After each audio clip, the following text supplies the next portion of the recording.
రోజుకి 300 లారీలు అంటే రోజుకి 50 లక్షల రూపాయలు సంపాదిస్తా ఉన్నాడు. ఇలానే వచ్చిన 6 నెలల్లో మీరు ఇదే ట్రాన్స్పోర్ట్ మినిస్టర్ గారి మీద ఎన్ని అలిగేషన్స్ అండి? 6 నెలలు కాలే. ఒకసారేమో అధికారులకు ఫోన్ చేసి బెదిరిస్తాడు. మీ అందరు లైవ్ గా వీడియో విన్నారు. ఎంఆర్ఓ గారికి ఆర్డీఓ గారికి ఫోన్ చేసి ఏం చెప్తారు? కౌశిక్ రెడ్డి గారు ఎమ్మెల్యే గారికి కళ్యాణ లక్ష్మి చెక్కులు మీరు పంచనిస్తే మంచిగుండదు అని బెదిరిస్తాం. నోటిద్దులా రెడ్ హ్యాండెడ్ గా దొరికిపోయింది. దాంతో పాటు సైదాపూర్ మండలంలో ఒక గ్రామంలో ఒక పేద గౌడ బిడ్డ ఉంటాడు. ఆ గౌడ బిడ్డని ఫోన్ చేసి నోటికి వచ్చినట్టు తిడతాడు. ఇలా మంత్రిగా ఇంకేంటి ఆయన?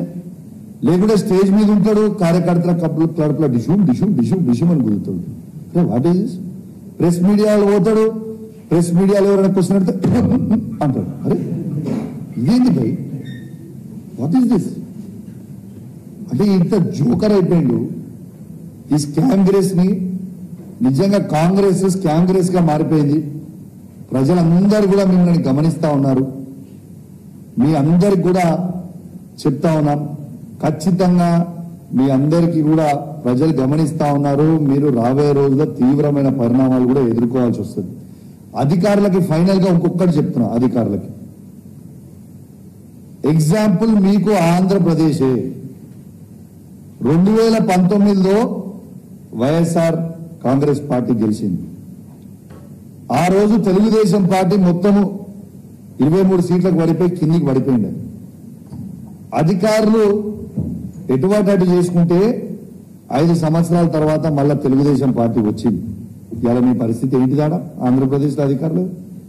రేపు తెలంగాణలో కూడా లేదా కాంగ్రెస్ పార్టీ ప్రభుత్వం ఉన్నది, మనం వాళ్ళ కొంగు చేస్తాము, వాళ్ళు చెప్పింది మేము చేస్తాము అని మీరు అనుకుంటే మళ్ళా బీఆర్ఎస్ పార్టీ తెలంగాణ రాష్ట్రంలో అధికారానికి రాక తప్పదు. మళ్ళా వచ్చిన రోజు మాత్రం మీ అందరు మాత్రం పరిశ్రమలో పడతారు. కాబట్టి మీరు దయచేసి రూల్స్ ఎట్లున్నాయో రూల్స్ ప్రకారం మీరు పనిచేసుకుంటే బాగుంటుందని మీకు హెచ్చరిస్తా ఉన్నాం. ఇలా అధికారులు ఎవరైతే చేస్తారో మేము కూడా రెడ్ బుక్ మెయింటైన్ చేస్తున్నాం. రెడ్ బుక్ అన్ని పేర్లు రాసుకుంటున్నాం మేము కూడా, no problem. Matter of time వచ్చినప్పుడు మళ్ళీ మీకు కూడా తీవ్రమైన పరిణామాలు ఎదుర్కోవాల్సిన పరిస్థితి వస్తుంది. కాబట్టి మీరు దయచేసి, మీ మీద మాకు గౌరవం ఉంది, మిమ్మల్ని మేము బెదిరిస్తలేము, కానీ మీకు జస్ట్ గుర్తు చేస్తున్నాం మీ బాధ్యతని. కాబట్టి బాధ్యత తప్పకుండా మీకు అధికారులు బాధ్యత తప్పకుండా, దయచేసి ప్రోటోకాల్ తప్పకుండా ఎమ్మెల్యేలు బీఆర్ఎస్ పార్టీ వాళ్ళు కావచ్చు, కాంగ్రెస్ పార్టీ వాళ్ళు కావచ్చు, బీజేపీ పార్టీ వాళ్ళు కావచ్చు, అందరు కూడా ప్రజలు ఓట్లు వేస్తేనే గెలిచిన వాళ్ళు. దయచేసి అందరికీ as per protocol, as per watt ever ఉంటే దాని ప్రకారం మీరు చేయండి. తప్పితే మీరు జాదా హుషారు చేస్తే జాదా హుషారు జాన్కు ఖతరా అవుతుంది. నేను ఒక్కటే అడుగుతున్నా, ఈయనకి ఎందుకు అంత భయం అవుతుంది? నేను ఇప్పుడు లైవ్ చూసిన, నీకు దమ్ముంటే నేను చెప్పింది అబద్ధమన్ను అంటే నేను నీతోని చర్చకు రావడానికి సిద్ధంగా ఉన్నా. నన్ను ఏడికి రమ్మంటారో మీరు చెప్పండి. మీడియా ద్వారా పెట్టుకుందామా, అమరవీరుల స్తూపం ద్వారా పెట్టుకుందామా, ఎక్కడ పెట్టుకుందామా చెప్పండి. I'm ready to come. మీరు ఆపకపోతే మేము అధికారులకు ఇప్పటికి కూడా చెప్తున్నాం, మళ్ళా మీరు గిట్ల ఈ స్కామ్ ని మీరు ఆపకపోతే మంత్రి గారి ఒత్తిడి వల్ల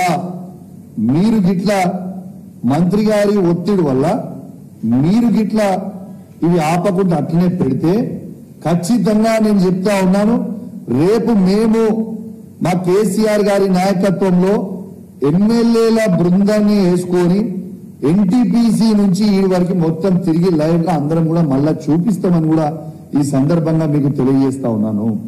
25,000 to 30,000 రూపీస్ పోతుంది. దేనికి? ఒక్క లారీకి 32 టన్స్ ఆర్ 36 టన్స్. దీనికి డబుల్ పోతుంది అనుకో, అదనపు 30,000 రూపీస్ మిగులుతున్నాయి కదా. ఆ 30,000 ఇంటూ 300 లారీస్ ఎవ్రీడే పోయేది 90 lakhs అవుతున్నాయి. 50 కాదు 90 lakhs. కానీ ఆ 40 lakhs వీళ్ళకి పోతున్నాయి, 50 lakhs డైరెక్ట్ మంత్రికి పోతున్నాయి. ఈ మంత్రి గారి కలెక్షన్ బాయ్ పేరు కూడా చెప్తున్నా నీకు, పొన్నం ప్రభాకర్ గారి అన్న కొడుకు అనూప్ గారు. నేను చెప్పేది అబద్ధమైతే చందు, మీ మీడియా ఉంది లైవ్, నువ్వు ఇప్పుడు కూడా ఓ, నేను ఆ రోజు పట్టుకున్న రోజు రెడ్ హ్యాండెడ్ కూడా చెప్పిన చందు గారు, లైన్ గా 100 లారీలు ఆగినాయి నేను హుజరాబాద్ ఆపిన రోజు. ఆర్టీఓ గారు ఆ రోజు శ్రవంతి అని ఆర్టీఓ గారు అనుకో ఎంబీఐ కరీంనగర్ వచ్చిండ్రు, సీజ్ చేసి పోయిండ్రు. తనకు చెప్పిన తన కళ్ళ ముందర నుంచి పోతున్నాయి బండ్లు, right in front of our eyes. లారీలన్నీ ఆగున్నా కూడా నేను ఫోన్ చేసి చెప్పినా కూడా బండ్లు సీజ్ చేయలేదు. డెఫినెట్ కదా, ముఖ్యమంత్రి ఈజ్ ద బాస్, సీఎం గారి నాయకత్వంలో ఇద్దరు పంచుకుంటారేమో ఇద్దరు, అందుకే ఎవరు దాంట్లో స్పందిస్తలేరు. లేకుంటే మంత్రిది ఇంత పెద్ద స్కామ్ గా నేను చెప్పిన మొత్తం దేశమంతా చూసింది. చూసిన తర్వాత ఇప్పుడు ఏమైపోయింది, ఇది ఆర్పీ ట్యాక్స్ అయిపోయింది అంతే, రేవంత్ పొన్నం ట్యాక్స్. ఏది ఇప్పుడు ఎట్లయిపోయిందంటే this is become RP tax. Revanth Ponnam tax ని ఆర్పీ ట్యాక్స్ రెడీగా అయిపోయింది ఇది. కాబట్టి దీనికి కూడా కొత్త పేరు పెడుతున్నాం, మంచిగా చెప్పింది నాకు నుంచి అందించారు. This new name will be this is RP tax అని తెలియజేస్తూ, ఇప్పటికైనా కూడా అధికారులని నేను డిమాండ్ చేస్తా ఉన్నా, దయచేసి ఇవి వెంటనే ఆపండి. ఇది మీరు వెంటనే ఇంకొక 3-4 డేస్ లో కూడా ఇట్లనే లారీలు నడిచినాయి అంటే మాత్రం it will be a serious issue.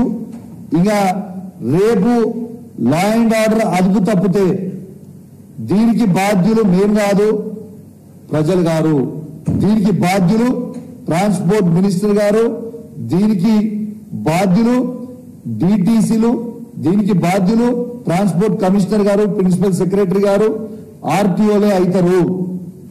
ఎందుకంటే ఓ 3-4 డేస్ తర్వాత మీరు ఇంకా దీన్ని చదువుకోకపోతే ఎక్కడికక్కడ మా బీఆర్ఎస్ పార్టీ కార్యకర్తలు అడ్డుకుంటారు.